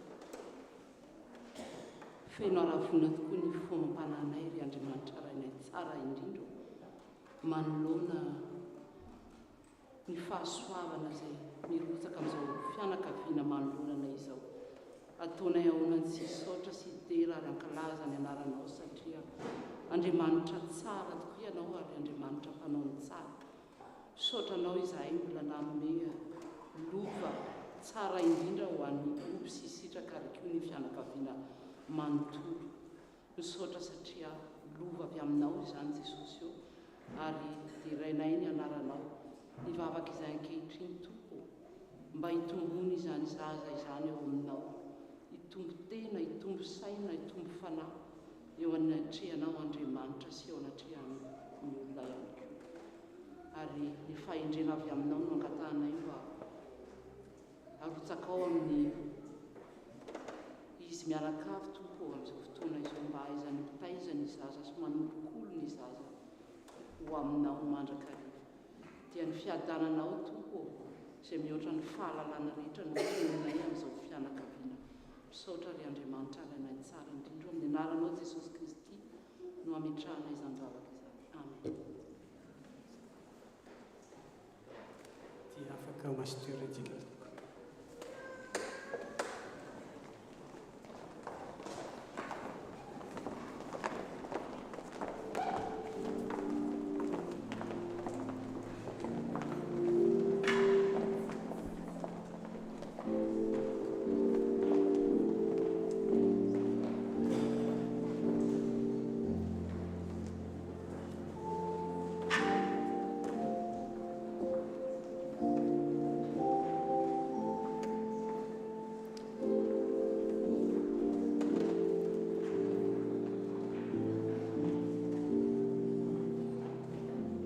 Enimpolo sy fitonjato no ataontsika ny andininy voalohany aloha dia hitondranam-bavaka ho an'ireo zanaka ampielezana 760 première strophe dia sy zanaka ampielezan'ny fiangonana mandalo eto zany misy moa ireo le namaky teny teo sy ny vavaka tamin'ny alalan'ny hainao manjery reny dia mihaino antsika any amin'ny toerana misy azy izy ireo fa zay mandalo anisan'izany tonton lanto mivady Rasolarjaona sy ny hafa koa zay no hitako fa misy maro zanaky ny fiangonana efa nandalo teto dia mba tian'ny fiangonana trotronam-bavaka sy rariana soa. Enimpolo aza mba manadino ny raisany aminao. Da tsy bakolo zao malala azy reny.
Fifaliana trany no hiara-bananareo tsy haiko komity hoe lasa midina moa izy ireo dia lao mijoro eny toerana komity satria lasa hivezivezysika mba mijoro zany eny toerana miaraba neto zanaky ny fiangonana aleotsika fiangonana ray manontolo mihitsy mitsangana amin'izay tsisy manava.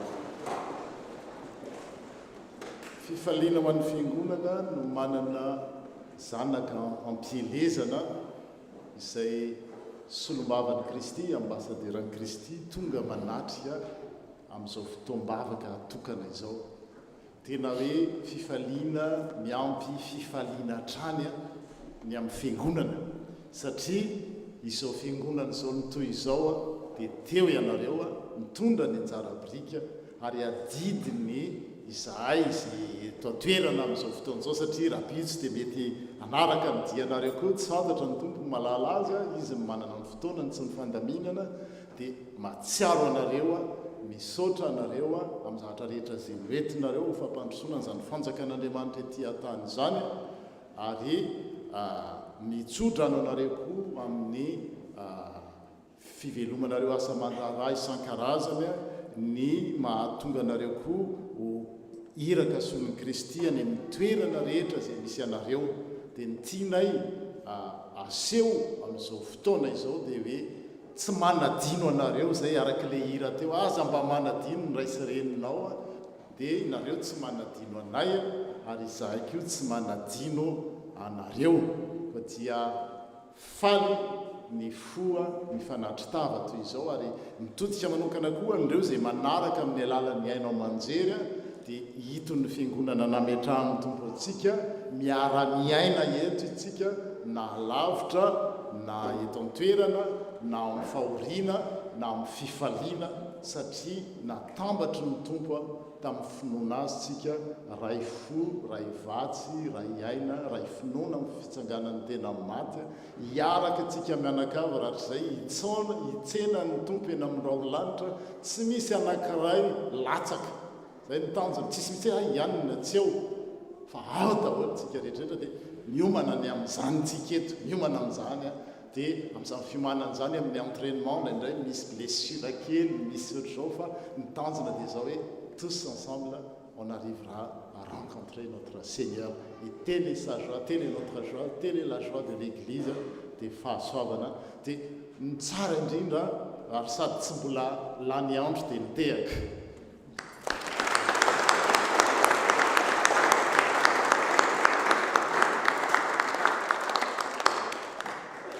miafatra avy amin'ny vakiteny zay no vakina tamintsika anio ihany ny Filipianina toko voalohany andininy fafito amby roapolo zay tenin'ny Paoly apôstôly zay izy tany am-pingadrana dia zao ny tenina any am-pingadrana ary izy dia manana teny tena sotoavina ambony loloavina hoe manana fitondran-tena mendrika ny vaovao mahafaly momba ny Kristy.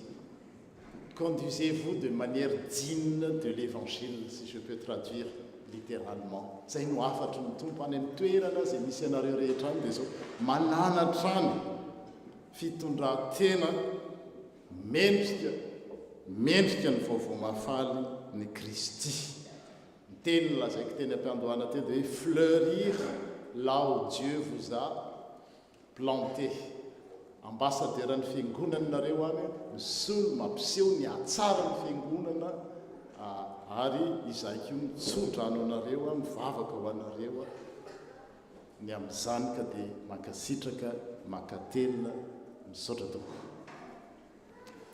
afaka mamonjy terana nareo dia mipetraka amin'ny fiangonana fa misy kosa indray je vais le dire en français parce que je ne trouve pas en malagasy futur zanak'apeleza futur proche zanak'apeleza zany hoe isy zanakitsika indray andeha ny tonga arabaina ary mandeha tsofina rano zay lalana le sotavy fiangonana dia tsy iza zany misy maromaro efa lasa izy fa rehefa tonga eto izy dia ataontsika tahaka ny natao tamin'ny amiela tababolana lasa dia tsy iza fa ny zatovavy rakotina nahary liantsoa zay andeha indray anohy fianarana any ambonimbony any dia tsofotsika rano izy dia mangatahana mba hitsangana dia ny andinin'ny faefatra no ataontsika tamin'ilay 760 teo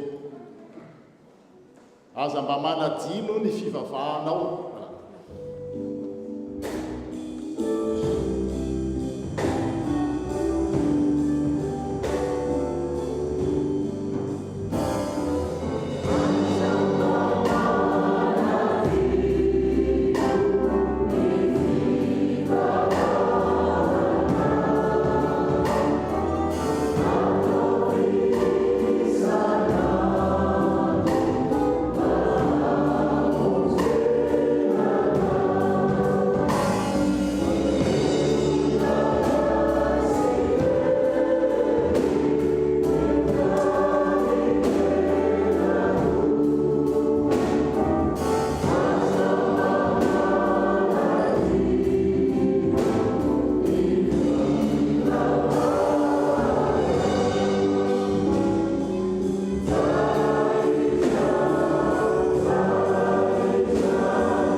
Tena hoe aza manadino ny fivavahanao amin'ny toerana rehetra zay andehananao liantsoa rehefa mandeha ohatrao dia malahelo zay hoe lasy liantsoa indrindraindrindra moa mely tsy dada ry zoky zandry moa zany dia lasa nefa tsy lasa hoe hoaiza akory ianao fa lasa manohy mamita fianarana dia zavatra sarotra zany mifindra toerana zany a zavatra mafy zany satria nomboko eo dia zao dia lasa eo voatsarona hoe aika ka vidiana avokoa ny zavatra rehetra zay moa mitaizako an'ireo zanakitsika ireo eo voafantatra aika ty brosse à dents ty vidiana aika ty éponge ty vidiana aika ty zatra ty vidiana daholo fa taloha izy ireo tonga ho azy tao an-trano tao dia rehefa mandeha any vo eo amin'izay ho tena tonga zay fa izy efa nalala zany meloa fa teneko ihany le izy na dia efa fantany azy hoe eo ny fiangonana matsiaro amavaka any liantsoa zay tsy iza fa eo ihany izy mbola mijanona ho filohan'ny STK eto amintsika izy zany dia araka le teny teo ihany ho fitahina ho an'ny fiangonana sy andehananao indray ianao any reste comme tu es toujours ambassadrice de Jésus-Christ hiraka solon'ny Kristy fleurir aussi là où tu es dia azadiny mivavaka azadiny koa ny mahatsiaro ny fiangonantsika. Merci beaucoup pour tout ce que tu as fait pour l'Église. L'Église est telle, c'est que tu as pu apporter ta contribution qu'on n'oubliera jamais. Comme on n'oubliera jamais aussi les autres, que ce soit ici ou ailleurs, même ceux qui sont déjà dans l'au-delà, tout ce que vous avez fait reste à jamais gravé. Et indrindra no an'ny olona ohatr'izao dia misaotra makasitraka dia tsy hahafatsika ihany izy misaotra any.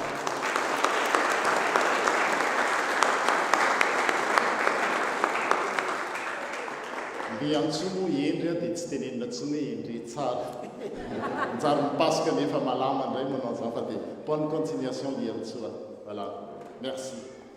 Zay ny fotoana nefa fahasoavana zany dia tsy azontsika kompresena hoe tsy atao satria zanakisika ve no andeha zanakapelezana ny tonga dia sanatria hoe tahaka ny kopa dia ny ora no andeha hibaiko n'izany fifaliana zany fa dia zao misaotra momba antsika ny tompo momba ny fiangonantsika dia zay no ela fa dia mena ny tonton lanto tiako olazaina kely ihany satria indraindray adino ary fotoanany zao tamin'ny mbola namola volany hoe azo an'ity trano ity azoko tenena tonton lanto tsy manina dia tonton lanto zany satria tsika sady tany ex no tany Marseille tao Grignan vavaka dia hoe anao trano dia ina moyen dia hoe pièce jaune izy anisan'le resy lahatra voalohany dia nanamboatra pièce jaune tao a Grignan vaky mihitsy moa le pièce jaune satria betsaka le pièce jaune fa nisy vola atao rehefa avy eo dia zao tsy mba adino reny ty fiangonana ty zany tsy misy mihitsy niza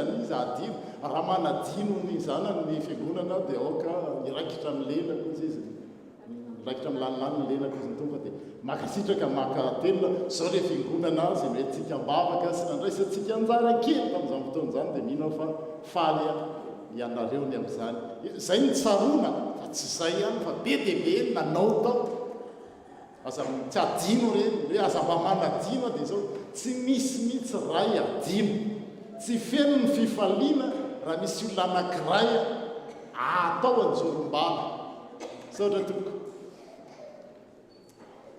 eny efa nyteny to ihany moa zany fa mikasika amin'ny ty tranon'Andriamanitra izay meny antsika ity raha izay manokana efa sy dia tsoa moa taminareo navinaviny an'ity zany dia nametram-panontaniana nefa raha mahita anareo amin'izao fotoana izao mahita tsy hilenakavy tamin'ity tranon'Andriamanitra ity paster dia tesaotra azo manokana meny an'izao fanomezan-lehibe fahasoavana lehibe izao ary dia apetrakitsika mitoyany amin'Andriamanitra fanomeny antsika ity ka ngamba tsy salasala sintsika anao niezaka rehetra azahoantsika azy tera lasa ary voninahitra man'Andriamanitra no ity trano ity nomeny antsika ity mitoyany fandaharantsika dia zao hiditra amin'ny rakitra isika efa vita ny rakitra vita ny fanorana ny rakitra dia zay voataontsika ny fanononana ny fanakebonantsika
antsika fa vonon'olam-panoana isika maty amin'ny antsika Kristy.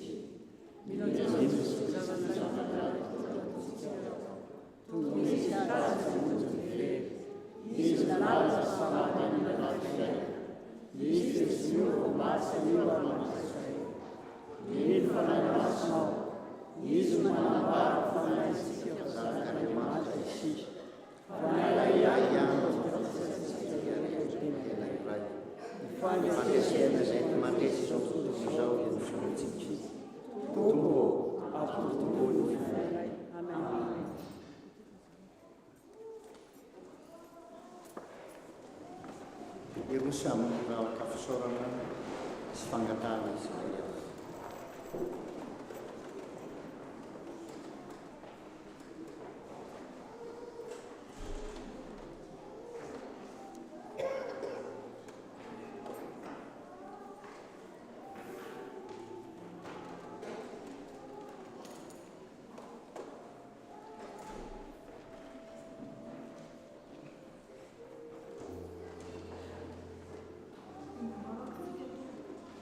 Misaotranao zay dia Jesosy Kristy tomponay fa mbola nomenao fahafahana nihaino ny teninao tamin'ity an'ity nomenao hery tanjaka fahasalamana ihany koa. Dia misaotranao ihany koa zay satria noho ny fahalebiazanao, noho ny asanao dia tanteraka soamatsara ny fankalazana ny jobirin'ny mpitandrina fafa. Dia ianao tompony ampahery azy hatrany ary hiazona azy ao amin'ny voninahitra ao. Dia mangataka aminao izaho hoe Jesosy Kristy tompo ho an'ny antsika tsirairay avy mety misy aminay manana manjo, mety misy aminay marary dia ianao tompo no ampionona ny fondro izay manamanjo ary ianao ihany koa no anasitrana andreo izay marary satria mino zay fa ianao mpanasitrana dia mametraka an'izy ireo eo am-pelantananao izahay. Mitondra bavaka ihany koa izay tompo ny asa izay ampiandreketinao ny fiangonana dia eo zany ny fanavaozana ny trano fiangonana izay nomenao anay. Ianao no ampahery anolo-tsaina ary ametraka amin'ny fandresen-dahatra ny anatin'ny tsirairay amin'ny fanatanterahana an'izay asa izany. Hitanao ihany koa tompo ny programan'asa voatonona rehetra tao amin'ny filazan-draharaha. Mangataka izay Jesosy mba herim-lalana ianao sy asa satria zava-poana ny zavatra ataonay raha tsy eo ianao. Tonononay manokana tompo ny retraite izay atao atsoatsy.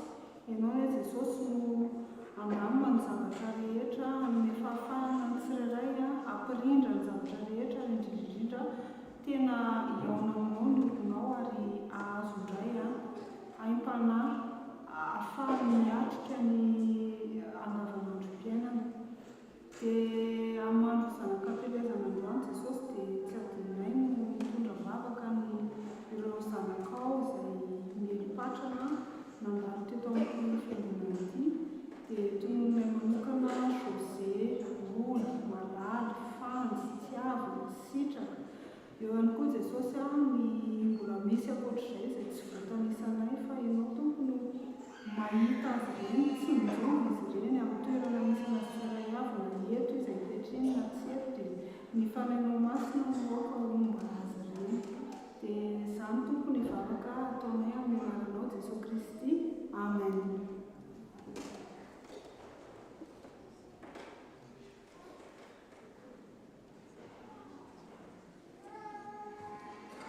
Misaotra an'Andriamanitra lehibe isika riavana raha tsy toa sosomatsara ity andro ity afaka nombobe teo tsika, nombom-panahy, ny folo, nandray ny fambelan-kely, nanolotra indray ny tenatsika ho an'Andriamanitra. Ny afatra nomena antsika amin'ity andro ity dia izao: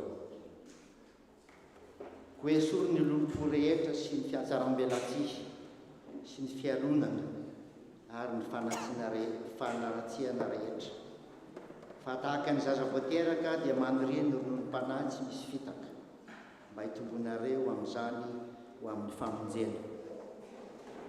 farany miraisa sainy ianareo rehetra ka miara-ory mifankatiava tahaka ampirahalahy mifamindrany fo manietreteny tsy mamaly ratsy ny ratsy nafaratsiny mifanaratsiny fa aoka isaotra kosa satria amin'izany ny antsony anareo mba handova fitahina. Amen. Ataontsika ny hira vovoatondro dia ny 700 ka ny 104 mialohan'ny tsodrano izay ataon'ny ray aman-dreny mpitandrina.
Ao amin'ny salaka teny fivoriana SVK rehefa avy eo